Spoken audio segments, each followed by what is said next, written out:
역대하 28장 말씀입니다. 우리가 지난 시간에 살펴보았던 27장의 말씀을 떠올려 보면 요담 왕의 시대를 우리가 보았습니다.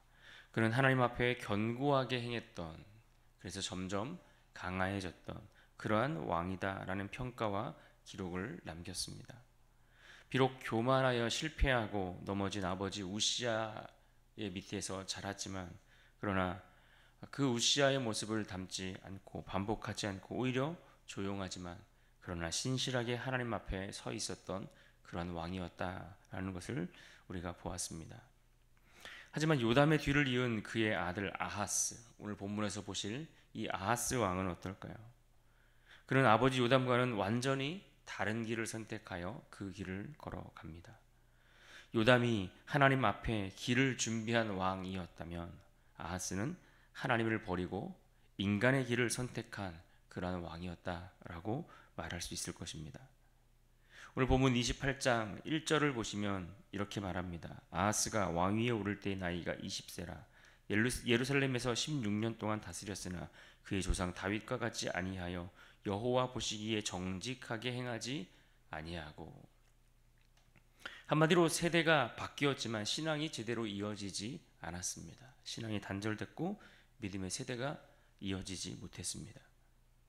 믿음은 이처럼 피로, 즉 혈통으로 이어지는 것이, 전해지는 것이 아님을 우리는 알아야 합니다. 믿음은 언제나 매 세대마다 늘 새롭게 선택되어야 할 길이다라는 것을 우리는 분명히 보아야 하죠. 28장의 구조를 먼저 잠시 보고 들어가면 1절부터 4절까지는 이 아하스 왕의 행했던 그의 악행, 그리고 그의 우상 숭배, 이런 것들에 대한 얘기가 먼저 소개되고, 그리고 그에 대한 하나님의 반응이 나오는데 당연히 하나님의 징계가 따를 수밖에 없겠죠. 하나님의 징계를 통해 아람 왕과 북이스라엘이 연합하여 침공하는 사건이 5절부터 8절까지 소개되고 있습니다.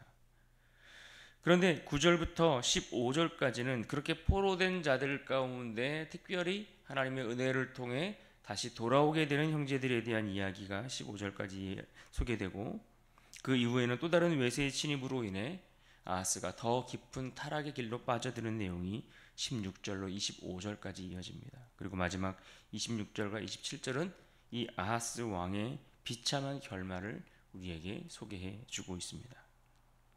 이제 본문으로 들어가서 1절에서 아하스 왕에 대한 평가가 나오고 이어지는 2절과 3절을 보시면 그가 행했던 악한 일들이 무엇이었는가 하는 것을 소개하고 있습니다. 2절과 3절을 보십시오.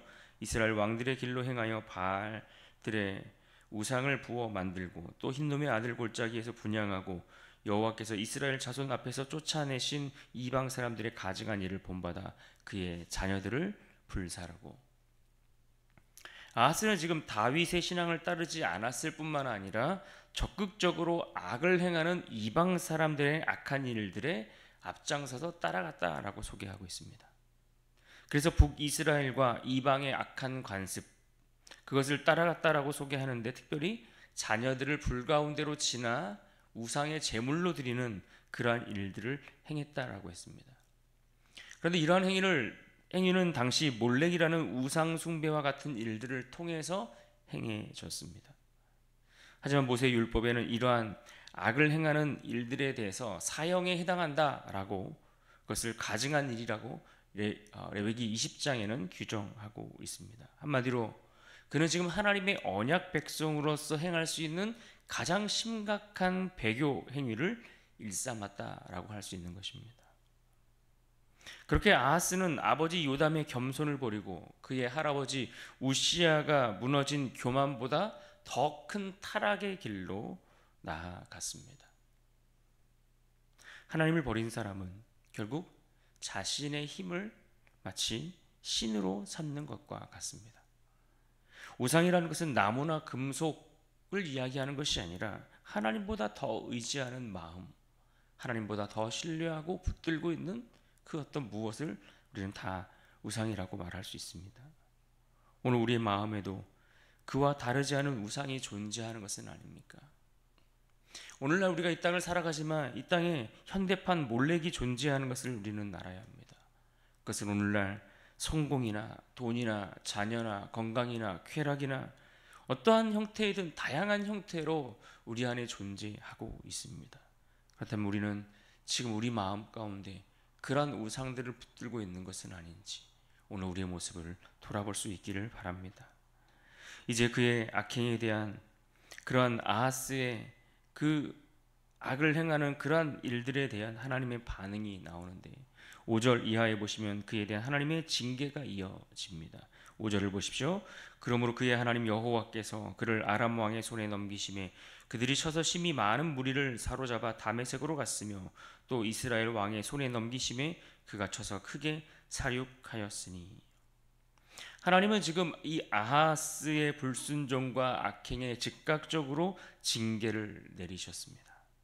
아람 왕 르신과 북이스라엘의 베가가 연합하여서 연합군을 이끌고 이 남유다를 치러 공격하러 온 것이죠. 이때 유다의 군대가 12만 명이나 죽임을 당하고 20만이나 되는 군사들이 포로로 잡혀가는 아주 비극적인 참극을 겪어야 했습니다. 6절을 보십시오. 이는 그의 조상들의 하나님 여호와를 버렸습니다. 르말리아의 아들 베가가 유다에서 하루 동안에 용사 12만 명을 죽였으며, 아하스는 그는 지금 하나님 대신 누구를 선택했습니까? 이방신을 선택했습니다. 이방신을 섬겼습니다. 그리고 결국 하나님께서 그의 손을 떠나셨습니다. 우리가 하나님을 버리고 하나님을 떠나면 더 이상 우리는 하나님의 보호를 기대할 수 없습니다. 하나님의 돌보심과 하나님의 보호하심이 우리가 하나님의 손에서 벗어나는 순간 함께 떠나게 되는 것이죠. 하나님 없는 승리, 여러분 그런 것은 없습니다. 하나님 없이 우리가 이 땅에서 이길 수 있다? 그러한 일들은 절대 존재하지 않습니다. 하나님께 등을 돌리면 모든 승리는 결코 기대할 수 없을 뿐만 아니라 모든 싸움은 그저 패배가 확정될 뿐입니다. 우리는 하나님 없이 결코 승리할 수 있는 존재가 아닙니다. 우리가 이것을 잊지 말아야 합니다. 그런데 이어지는 9절 이하의 말씀에 보면 이러한 상황들 속에서 매우 독특하면서도 특별한 하나님의 은혜가 베풀어지는 사건이 잠시 등장합니다. 이 아람 왕 르신과 북이스라엘 베가의 그 연합군에 의해서 많은 군사들이 그렇게 사륙당하고 또 많은 이들이 포로로 끌려가게 되었다고 했는데, 이때 북이스라엘의 선지자 오뎃이 하나님의 말씀을 이 사마리아로 돌아오고 있는 군대에게 전하게 됩니다. 어떤 내용입니까? 9절을 보십시오. 그곳에 여호와의 선지자가 있는데 이름은 오뎃이라. 그가 사마리아로 돌아오는 군대를 영접하고 그에게 이르되 너희 조상의 하나님 여호와께서 유다에게 진노하셨으므로 너희 손에 넘기셨거늘 너희의 노기가 충천하여 사륙하고. 또 11절을 보실까요? 그런즉 너희는 내 말을 듣고 너희의 형제들 중에서 사로잡아 온 포로를 놓아 돌아가게 하라. 여호와의 진노가 너희에게 임박하였느니라 한지라.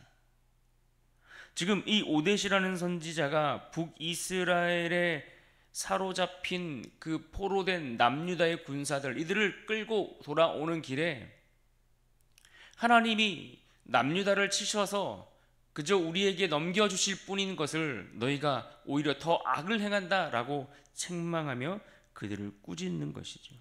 그러면서 결국 이 남유다의 포로된 자들, 이 북이스라엘에 붙잡혀 끌려가고 있는 남유다의 그 포로된 자들을 구원하시기 위해서 하나님께서 개입하시는 특별한 사건이 여기 소개되고 있는 것입니다.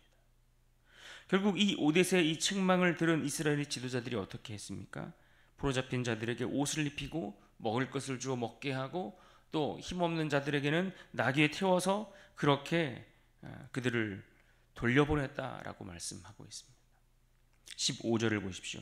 이 위에 이름이 기록된 자들이 일어나서 포로를 맞고 노력하여 온 것 중에서 옷을 가져다가 벗은 자들에게 입히며 신을 신기며 먹이고 마시게 하며 기름을 바르고 그 약한 자들은 모두 나귀에 태워 데리고 종려나무성 여리고에 이르러 그의 형제들에게 돌려준 후에 사마리아로 돌아갔더라.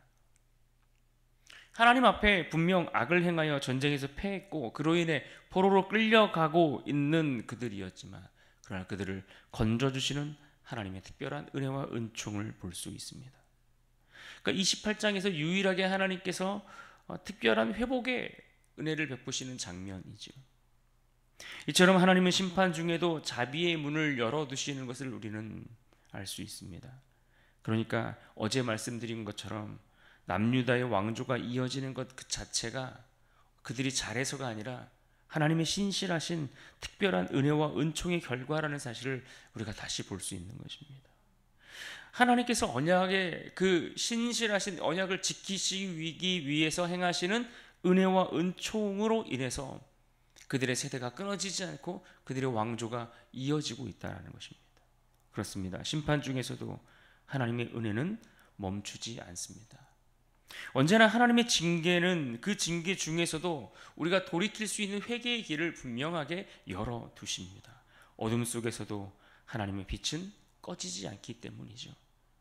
그러면 당연히 그러한 은혜를 우리가 보게 될 때에 우리는 그 길에서 돌아서는 자들이 되어야 합니다.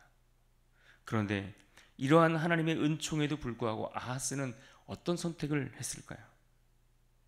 16절과 17절을 보십시오. 그때 아하스 왕이 아수르 왕에게 사람을 보내어 도와주기를 구하였으니 이는 에돔 사람들이 다시 와서 유다를 치고 그의 백성을 사로잡았음이며, 에돔이 다시 유다를 치러 왔다라고 이야기하는 것을 볼 때 앞서 아람과 또 북이스라엘 연합군이 침략했던 것 외에도 에돔의 1차 공격이 있었던 것으로 우리가 생각해 볼 수 있습니다. 이런 어려움 앞에서 아하스는 당연히 하나님께 도움을 청해야 하지만 그는 여전히 하나님 대신 사람에게 도움을 구하고 있습니다. 포로가 돌아오는 그러한 특별한 은총의 경험을, 그 은혜를 경험하고도 누리게 되었음에도 불구하고 이것이 하나님의 은혜인 줄 모르고 돌이킬 줄 모르는 그런 안타까운 모습을 우리가 보고 있는 것입니다. 그렇게 아하스는 회개하기는커녕 오히려 아수르에게 도움을 구합니다. 그는 하나님이 아닌 세상 나라의 왕, 세상 사람들, 세상을 의지한 그러한 왕이었습니다. 그러나 아수르 왕 디글랏빌레셋은 어떻습니까? 그가 그에게 도움을 구했지만 아무런 유익을 얻지 못했다라고 성경은 기록합니다. 오히려 그를 돕지 않고 유다를 공격하러 들어오는 모습을 우리는 보게 되죠. 20절을 보십시오. 아수르 왕 디글랏빌레셀이 그에게 이르렀으나 돕지 아니하고 도리어 그를 공격하였더라. 여러분, 사람을 의지하였다가 오히려 더 큰 어려움을 겪게 된 아하스의 모습을 보십시오. 그리고 그는 이 이후에 더 깊은 타락의 길로 빠져 들어가고 있습니다. 24절입니다.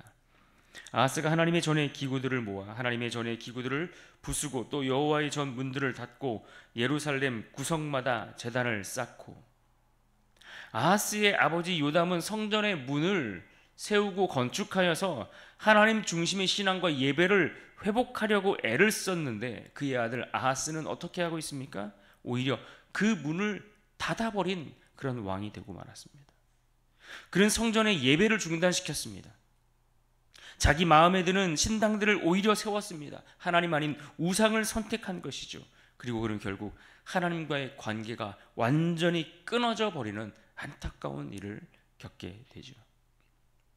신앙이 약해질 때 우리는 하나님 아닌 다른 도움을 찾을 때가 많습니다. 그러나 사람이나 세상의 그 어떤 제도, 세상의 그 어떤 것이라도 그것은 결코 하나님을 대신할 수 없습니다. 그렇게 우리의 믿음이 무너지면 성전의 문이 닫히고 마음의 제단도 식어가기 마련입니다.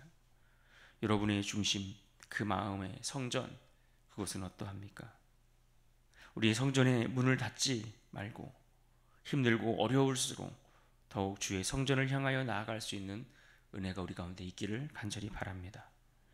이제 우리는 아하스의 결말을 봐야 합니다. 하나님이 아닌 세상을 선택한 아하스의 비참한 결말이 어떠한 것인지를 보아야 합니다.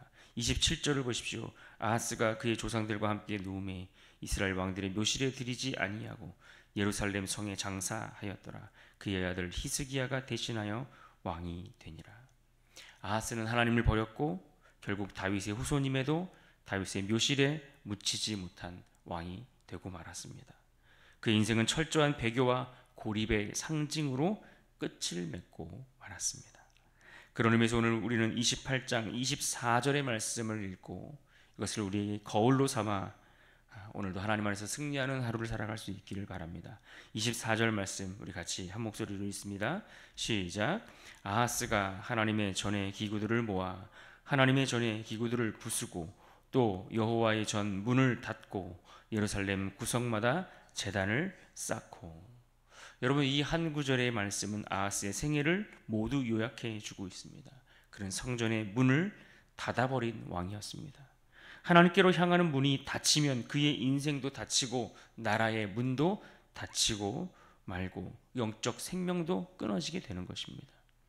그는 아버지 요담이 성전의 문을 세우는 왕이었던 것과 달리 그는 문을 닫아버리는 그런 왕이었습니다. 이 문 하나의 차이가 바로 나라의 흥망성쇠를 좌우하는 것을 갈랐던 것을 우리는 보아야 합니다. 하나님과의 문이 닫히면 그 어떤 지혜도 그 어떤 도움도 인생도 회복될 수 없습니다.